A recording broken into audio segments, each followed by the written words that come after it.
Hello, hello, hello, and welcome to English Learning for Curious Minds by Leonardo English, the show where you can listen to fascinating stories and learn weird and wonderful things about the world at the same time as improving your English. I'm Alistair Budge, and today we are going to be talking about a man called Robert Baden-Powell and the organisation that he founded, the Boy Scouts, or simply the Scouts. There are currently more than 31 million boys and girls in the world who take part in the Scouts, spread across 216 countries and territories. And since its founding in 1908, hundreds of millions more children have been in the Scouts, perhaps including you. So, in this episode, we are going to look at the amazing history of this organisation and its iconic founder, from the life of Robert Baden-Powell to why he started the Scouts in the first place, from the early days of the Scouts to how it spread all over the world. We'll look at what being a Scout actually means, how the organisation has changed, and some of the controversies it has had to overcome. Okay then, the Boy Scouts.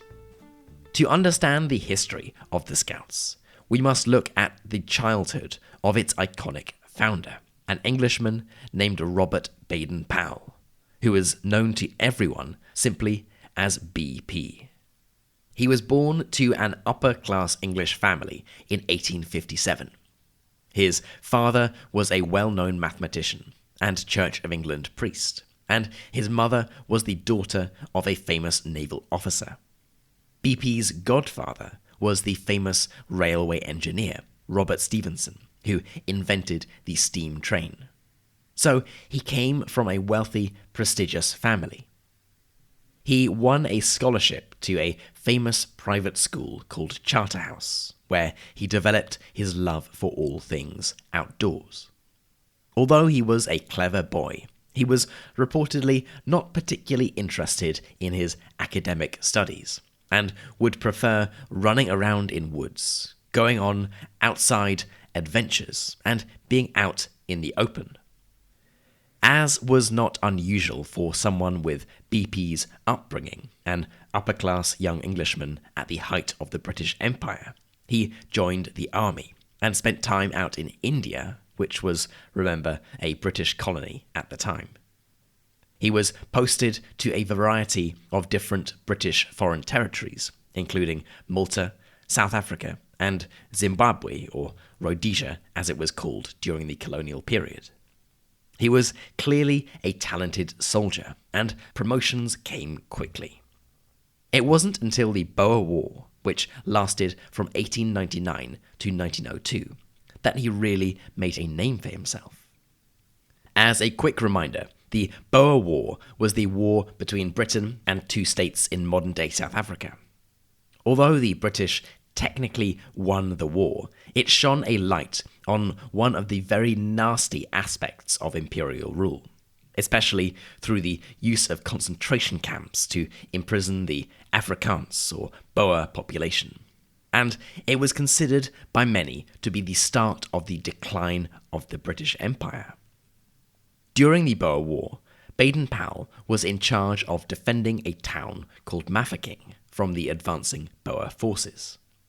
This was a particularly important town to defend because the son of the British Prime Minister, a man called Lord Edward Cecil, was stuck there. It would have been hugely embarrassing, a massive blow to British morale, if he, the son of the British Prime Minister, had been captured and killed by the enemy. The British forces were surrounded, and under BP's leadership, they managed to defend the town for 217 consecutive days. The word for when a town or castle is surrounded is a siege, and it was during the Siege of Mafeking that BP really made a name for himself. Baden-Powell showed himself to be not only a talented military leader, but also an excellent leader of people.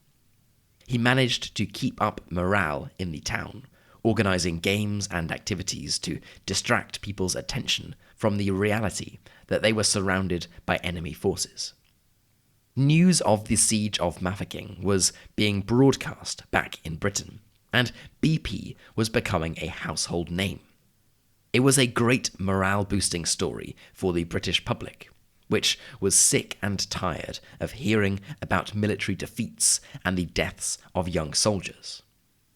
When reinforcements finally arrived and the siege was over, Baden-Powell returned to Britain a hero, greeted by adoring crowds, rewarded with promotions, and even meeting the king. Although he was a soldier, his real passion wasn't fighting. He was a soldier more out of necessity than anything else. After returning from Africa in 1903 and aged 46, he set out on an idea for a training manual aimed at young boys. Baden-Powell believed that one of the reasons for the decline of the British Empire was that the youth of the time wasn't prepared for adult life. They didn't know how to do things that young men should know how to do. And there wasn't a strict code or training for the proper behaviour of a young man. BP had written some previous training manuals for military recruits during his time in India, but back in Britain, he wanted to go one step further. He wanted to test out his theories about activities that young boys would not only enjoy doing, but would benefit from. In August of 1907, 4 years after returning from Africa, he decided to put these ideas to the test. He took a group of 20 young boys to an island off the south coast of England and put them through a series of outdoor activities that will be familiar to anyone who has ever been a scout. Camping, exercises, making fires, saving lives, and games. It was an immediate hit. The boys loved it. The following year, Baden-Powell published his ideas based on these activities in a book called Scouting for Boys. It was hugely popular from the outset and is thought to have sold 150 million copies since it was first published, which would make it the fourth most popular book published in the 20th century. Soon, scouting became a national movement, with scouting organizations popping up all over the country. The following year, in 1909, BP organised a mass rally called a Jamboree at London's Crystal Palace. Tens of thousands of boys turned up, and, controversially at the time, so did some girls. Baden-Powell's book was called Scouting for Boys. He had intended it to be for boys, not girls. Not only did he have what we would now call pretty old-fashioned views about the role of women, but he also feared that allowing girls to participate in the Scouts would make it less attractive to young boys. While it's easy to look back at this view and call him a terrible misogynist, women in Britain still didn't have the vote at this time. The suffragette movement, which campaigned for votes for women, was only just getting started, and his views wouldn't have seemed abnormal at the time. To his credit, he did encourage the girls and asked his sister, Agnes, to lead the girls' scouting movement, called the Girl Scouts.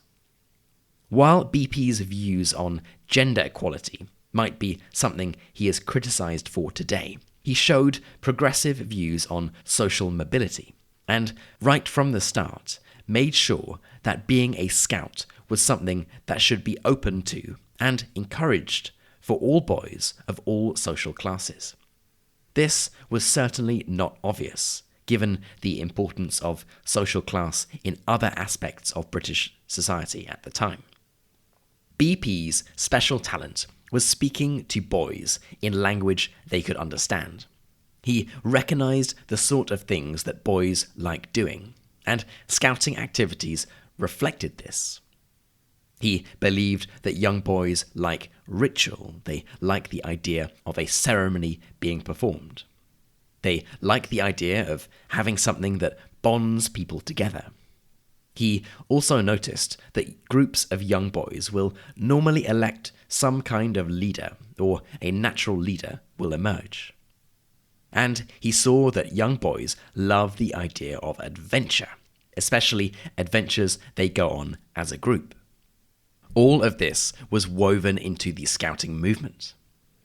Plus, if you aren't aware, when you become a scout, you make a promise.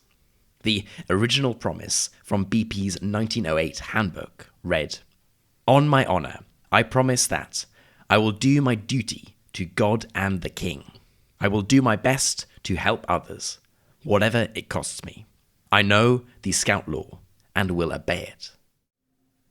What's more, the book read, "While taking this oath, the scout will stand, holding his right hand raised level with his shoulder, palm to the front, thumb resting on the nail of the little finger, and the other 3 fingers upright, pointing upwards. This is the scout's salute and secret sign." So, BP knew that this would appeal to young boys, a promise that they could make that would bond them together, unite them with each other, forming their own little secret adventurous gang. What BP seemed to not have understood, though, was that what he had created was appealing not just for British boys, but for boys and girls from all over the world. BP intended his movement to be a British movement, but soon enough, scouting associations appeared all over the world. Within a couple of years, there were scouting groups in countries such as France, the US, Argentina, India, Greece, Mexico, Chile, Russia, and Germany.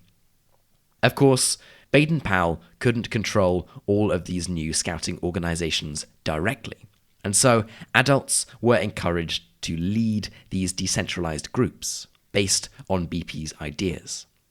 It had a lot in common with religious movements, really, but the caveat was that the founder was alive and certainly didn't claim any sort of divine special powers.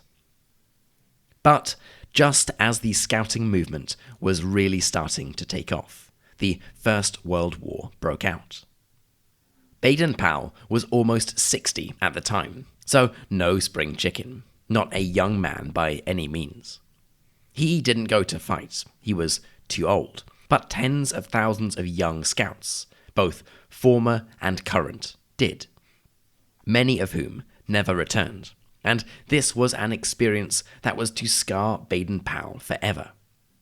After the end of the First World War, Baden-Powell started to see scouting as a way to promote peace between countries, based on unity between scouts.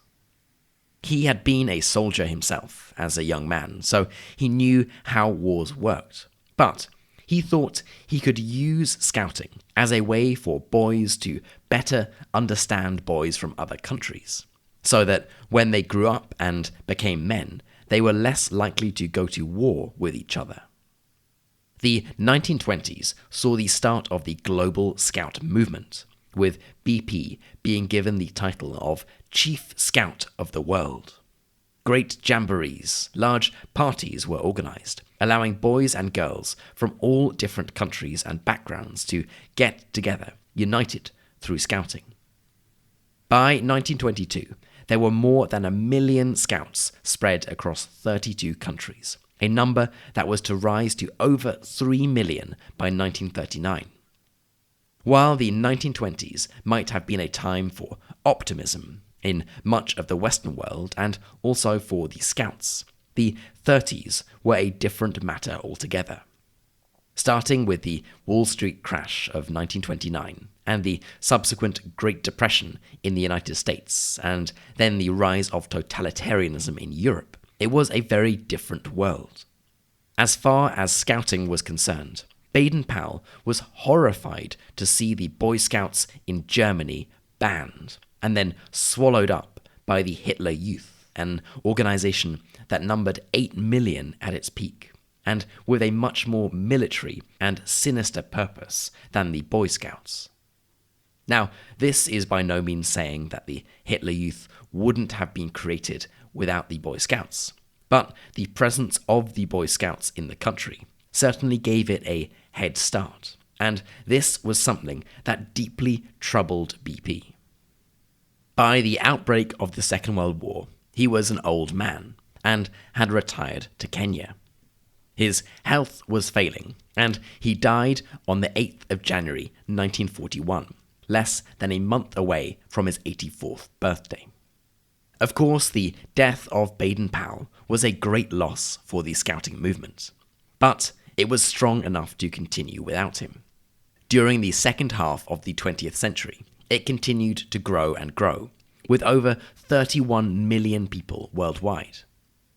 By 2023, so not so long from now, it aims to, and I'm quoting directly here, enable 100 million young people to be active citizens, creating positive change in their communities and in the world based on shared values. Like any global movement with millions of people that have taken part, it has had its fair share of criticism. Baden-Powell himself has been called a colonial oppressor, a murderer, a supporter of Hitler and fascism, a repressed homosexual, and someone trying to turn little boys into soldiers. And in terms of the Scouting organization itself, it has a long list of controversies. For starters, the original promise required Scouts to pledge their allegiance to God and the King, which has had to be changed for people who don't believe in a God or don't want to swear their allegiance to a monarch. In the US, until very recently, 2015 in fact, you couldn't be gay and participate in the Scouts. The relationship between Boy and Girl Scouts is still being defined, and more importantly, there are multiple cases of child abuse that continue to emerge over the long history of the Scouts. The child abuse issue isn't simply a moral or criminal issue. It is also an important financial one for the Scouts in America. There is an ongoing legal case against the Boy Scouts of America involving the abuse of 63,000 boys. As a result, the Boy Scouts of America is trying to declare bankruptcy in order to protect itself from having to pay out literally billions of dollars, which would completely sink the organization. And even all of these problems aside, there is a wider question mark over whether being a Scout has the same appeal as it had 110 years ago. There is now a lot more competition for children's attention, whether that comes from video games, social media, or simply other outdoor activities, such as sports. Membership numbers are dropping significantly in countries like the US, and the organization is struggling to attract children in the same numbers as it was able to 50 years ago. If membership continues to fall at the same rate, then Scouting might become a thing of the past, a cultural relic that had its place, but goes the way of the dinosaurs. Or perhaps there might be a phoenix-like rebirth, a reinvention for the 21st century, as children and parents look for a break from the always-on digital world, and use Scouting as a way to reconnect with a more natural sense of adventure. Having spent many hours reading people's reflections on their time Scouting, it's clear that for some people it was a traumatic experience and one that they would like to forget. But for many more, for upwards of 100 million people, it was one that brought them great joy and happiness, long-lasting friendships and memories, and taught them how to be better, more balanced adults. And no doubt, if Robert Baden-Powell knew how much of a positive impact he had on many people's lives, he would be a very happy man indeed. Okay then, that is it for today's episode on Robert Baden-Powell and the Boy Scouts. I hope it's been an interesting one, that you've learned something new, and even if you were a scout when you were younger, then you learned something new about this amazing global movement. As always, I would love to know what you thought of this episode. Were you a scout? And if so, what was your experience like? Is it something that you would like your children to take part in? Or do you think it's something that had its time and place, but is no longer appropriate for kids in the 21st century? I would love to know. You can head right into our community forum, which is at community.leonardoenglish.com, and get chatting away to other curious minds. You've been listening to English Learning for Curious Minds by Leonardo English. I'm Alistair Budge. You stay safe, and I'll catch you in the next episode.